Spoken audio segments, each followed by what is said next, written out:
Bonjour, ravi de vous accueillir dans cette série de vidéos sur le thème de la libération de la souffrance. Vous le savez, je suis thérapeute, c'est un thème qui m'est cher, qui me tient à cœur. Et imaginez que vous puissiez vous libérer de 50% de votre souffrance, voire vous pourriez diminuer de 80% votre souffrance, imaginez. Et donc on va voir dans cette série de vidéos, je vais en faire 4 au moins, comment arriver en fait à cela. On va voir que c'est possible. Et puis au début, en fait, je voulais en faire un cours en ligne. Je voulais faire un cours en ligne sur, vous savez, j'ai plusieurs cours en ligne sur mon site. Et puis je me suis dit que ce serait vraiment encore mieux de l'offrir en accès libre à tout le monde parce qu'il y a un tel besoin dans ce monde actuellement de ça, de ces connaissances. Alors comme c'est mon métier, j'ai plaisir à partager ça. Et puis je pense vraiment, la vision que j'ai, c'est qu'on va de plus en plus au niveau individuel et collectif. On va de plus en plus vers la libération de la souffrance, même si a priori, apparemment, ça ne se voit pas. C'est vraiment vers ça qu'on se dirige. Alors tout d'abord, avant de... juste, je voulais mettre une petite annonce, parce que en fait, pour ceux qui sont inscrits sur mon site, vous le savez sans doute, j'ai donc annoncé un séminaire de jeûne et méditation fin septembre, donc le 28 septembre, ici dans les montagnes en Valais. Et malheureusement, ce séminaire est déjà complet, il s'est rempli en 2 jours. Donc j'en ferai d'autres. Et si ça vous intéresse de faire des séminaires en live, en présentiel avec moi, dans les montagnes ici en Suisse, eh bien, vous pouvez vous inscrire sur mon site, à ma newsletter, et vous recevoir également des emails de coaching. Et puis également, bonne nouvelle, j'en profite pour partager cette nouvelle, une nouvelle qui m'enthousiasme beaucoup, c'est qu'en fait, j'ai trouvé un lieu magnifique au Maroc, dans le désert, devant le mont Atlas, avec une vue spectaculaire. C'est un lieu où on fait de l'alimentation vivante, avec des potagers, c'est extraordinaire, du yoga, de l'alimentation vivante. C'est un lieu pour se détoxifier, se régénérer. Et c'est un lieu où je ferai un séminaire de méditation également, sur les chemins de la non-dualité, avec tout l'apport de l'alimentation vivante, et un lieu extraordinaire qui est propice justement à grandir et à éveiller sa conscience. Alors si ça vous intéresse, je donnerai les dates sous peu, bientôt, mais donc vous pouvez aussi vous inscrire sur le site si ça vous intéresse. Alors la souffrance, est-ce qu'on peut l'éviter? J'avais fait une vidéo là-dessus en avril. Alors j'avais expliqué que oui et non, c'est-à-dire que la souffrance fait partie de la vie, mais on va voir que si on veut vraiment se libérer de la souffrance, on va voir ici dans cette première vidéo, avant de voir le but, c'est que si on veut vraiment se libérer de la souffrance, c'est important d'y faire face, seul. Et c'est quelque chose qui est très difficile, qui demande du courage, parce que qu'est-ce qu'on a tendance à faire? Et la société va à fond dans cette direction, c'est à se couper de la souffrance, à se distraire, à s'anesthésier, à fuir, à mettre son attention ailleurs. Et donc souvent, et on le remarque d'ailleurs, toute notre vie, on va tout le temps essayer de ne pas sentir la souffrance, ou de la camoufler, ou de la fuir, en faisant plein d'activités, en se distrayant avec des séries télé par exemple, en s'anesthésiant avec des drogues ou de l'alimentation, du sucre, ou simplement en étant tout le temps sur son téléphone en train d'être en contact avec plein de personnes sur WhatsApp ou ailleurs. Et en fait, ça nous évite quelque part de nous retrouver seuls avec nous-mêmes, avec nos souffrances. Et pourtant, si on veut se libérer de la souffrance, et ça c'est un premier point important, c'est d'y faire face dans la solitude. Et là, pour l'instant, je traverse une période où je suis seul, et c'est l'occasion idéale, vous avez remarqué, je fais moins de vidéos, justement pour faire face à cette souffrance et voir d'où elle vient, voir ce que c'est. Et pour comprendre ce que c'est, d'abord c'est important de distinguer la souffrance de la douleur, et la souffrance du malheur, c'est pas la même chose. Et c'est important de voir la différence, pour permettre de comprendre aussi comment s'en libérer. Alors, la douleur, c'est quelque chose la douleur physique et la douleur psychologique, c'est quelque chose que nous allons tous vivre en tant qu'être humain. Ça fait partie de l'expérience humaine, vous savez, dès qu'un enfant naît sur cette planète, eh bien forcément, il va avoir de la douleur physique, la douleur psychologique. Il va se faire mal, il va être inconfortable, il va être frustré, et puis surtout, il va y avoir aussi des deuils plus tard en tant qu'adulte, et puis on doit faire le deuil de plein de choses aussi, de la santé quand on vieillit. En fait, la douleur, et un traumatisme par exemple, on a une douleur psychologique, une douleur physique aussi parfois, ce sont des événements qu'on ne peut pas éviter, enfin qui font partie de l'expérience humaine. Et le problème, c'est que si on rajoute là-dessus une charge mentale en s'en plaignant en permanence, ou en luttant contre ça, ou en considérant que c'est injuste et en le jugeant en permanence et en restant bloqué sur cet événement, eh bien c'est là qu'on crée de la souffrance. Donc la souffrance, quelque part, c'est une résistance à la douleur. La souffrance, c'est résister à ce qui est. à cette expérience humaine. La douleur fait partie de l'expérience humaine. Alors bien sûr, si on peut l'éviter au maximum, on va le faire. Mais comme vous le savez, vous ne pouvez pas éviter à vos enfants de tomber en vélo, de se blesser. Et puis aussi, plus tard, quand ils vont grandir, d'avoir des douleurs de séparation, des traumatismes parfois. Je ne parle pas des gros traumatismes, bien sûr, parce que ça, on va essayer d'éviter au maximum.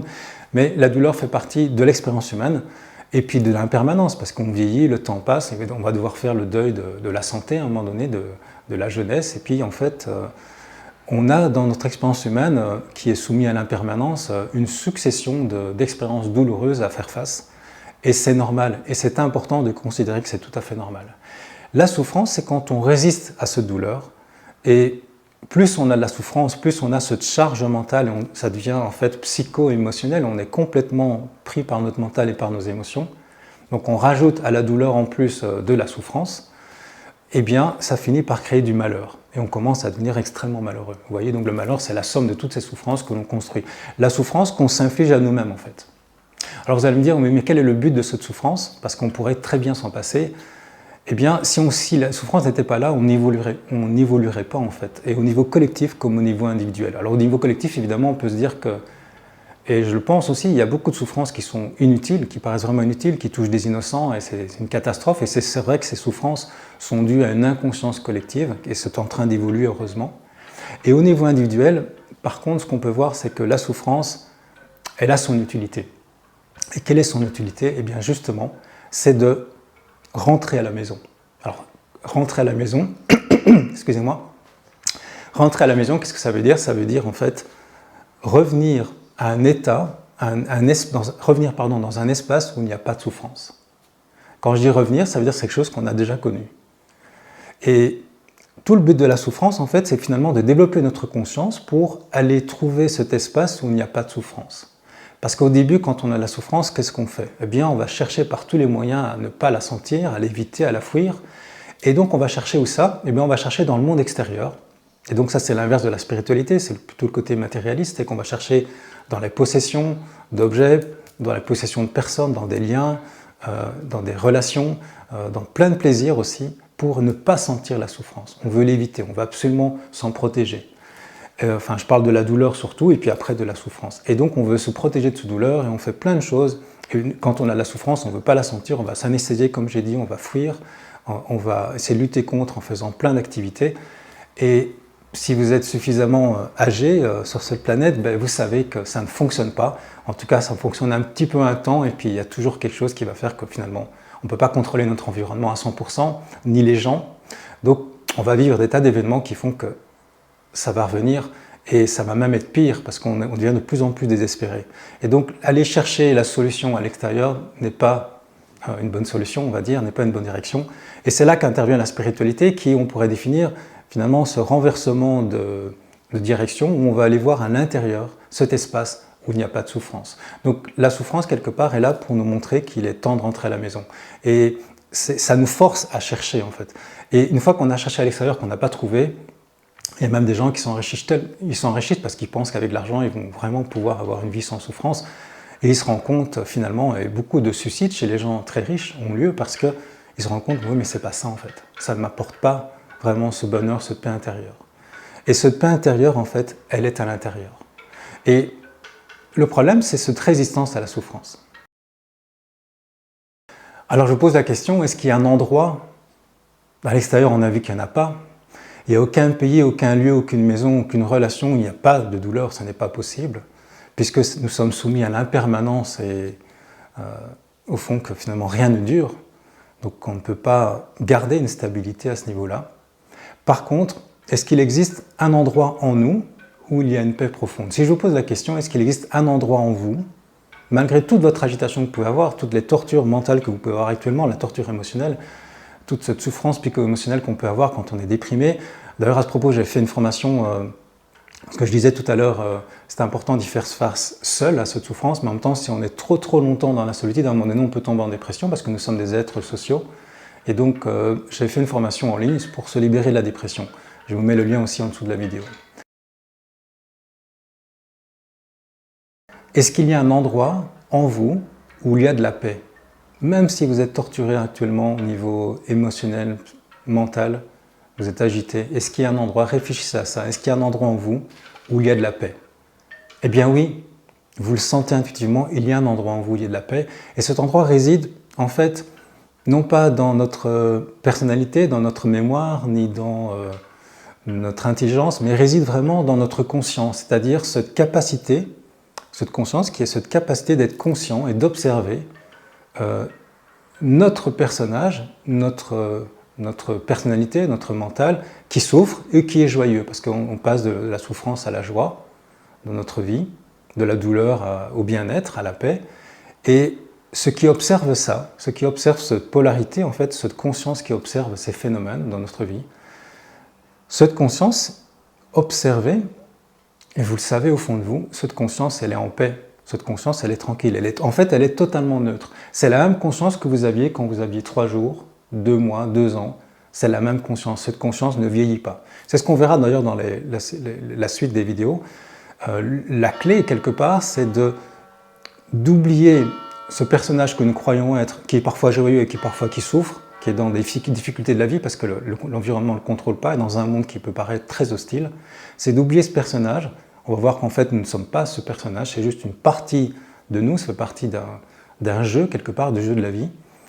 Mais ce que nous sommes profondément, c'est cette conscience qui, elle, ne souffre pas, cette conscience qui est totalement neutre et cette conscience qui n'a pas d'âge non plus. Donc on va voir comment y arriver. Au début, ce qu'on peut comprendre, c'est que la souffrance, elle est toujours accompagnée de mental et d'émotionnel. Un peu comme une pièce avec 2 faces, il y a le mental et puis il y a l'émotionnel en dessous. Et remarquez que chaque fois que vous souffrez, chaque fois que nous souffrons, je m'inclus dans l'eau bien sûr, eh bien, non seulement il y a des émotions, et donc ça on verra dans la 3e vidéo sur le corps de souffrance, il y a beaucoup de mémoire de souffrance en nous, de par des tas de blessures du passé, mais également beaucoup de mental, et ce mental qui rajoute de l'huile sur le feu, qui fait que plus je pense comme dans un marécage, plus je m'enfonce. Et donc c'est les 2 faces d'une même pièce. Mais imaginez, est-ce qu'il y a quelqu'un sur Terre, imaginez ça, posez-vous la question, est-ce qu'il y aurait quelqu'un sur Terre qui est dans la même situation que vous, qui vit les mêmes choses que vous, les mêmes problèmes que vous, les mêmes injustices, les mêmes tristesses, les mêmes deuils, enfin imaginez tout ce que vous vivez, cette personne la vit également, mais ne souffre pas. Parce qu'elle a un mental différent et parce qu'elle a un corps de souffrance différent. Est-ce que c'est possible, selon vous, qu'une personne qui vit exactement la même chose que vous n'en souffre pas? Elle peut en avoir une douleur et elle va le gérer, ça peut être inconfortable, elle va le gérer, mais en restant profondément en paix. Même s'il y a de la douleur, même s'il y a parfois effectivement du traumatisme ou des soucis et des choses à gérer, c'est parfois inconfortable, mais au fond, cette personne peut rester en paix. Est-ce que vous pensez que c'est possible que quelqu'un sur cette planète, je pense qu'il y en a beaucoup, il y en a plusieurs, on appelle ça des personnes qui ont beaucoup travaillé sur elles, on appelle des éveillés, des gens qui sont désidentifiés en fait de l'ego et qui donc n'ont plus cette charge mentale et émotionnelle.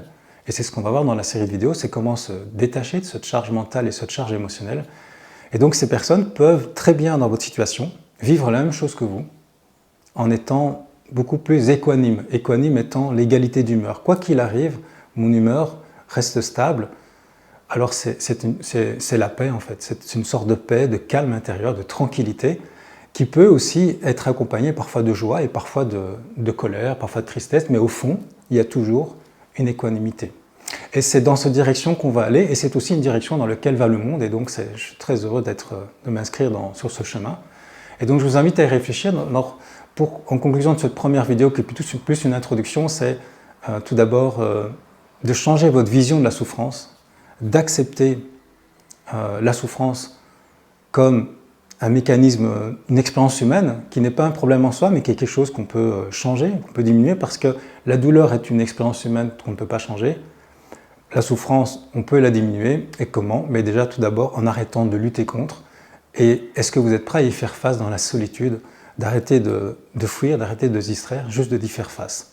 Et le but de ces vidéos, c'est justement de prendre le temps ensemble, d'y faire face et de voir comment est-ce qu'on peut retourner à la maison, dans cet endroit, dans cet espace en nous, où il y a la paix. Donc au plaisir de vous retrouver dans la prochaine vidéo. La prochaine vidéo va porter sur le thème des croyances. On va beaucoup travailler sur le mental. Dans la 3e vidéo, on va parler du corps de souffrance, parce que nous avons beaucoup de souffrance en nous, une accumulation de souffrance, de mémoire de souffrance. Et puis enfin, dans la 4e vidéo, on va parler de processus. Une fois qu'on aura compris le côté mental et le côté émotionnel, on va pouvoir voire un processus de libération de la souffrance. Alors, au plaisir de vous retrouver dans les prochaines vidéos. Être un rebelle sans se mettre à genoux, comme une étincelle dans ce monde de fous. Être un rebelle sans se mettre à genoux, comme une étincelle dans ce monde de fous.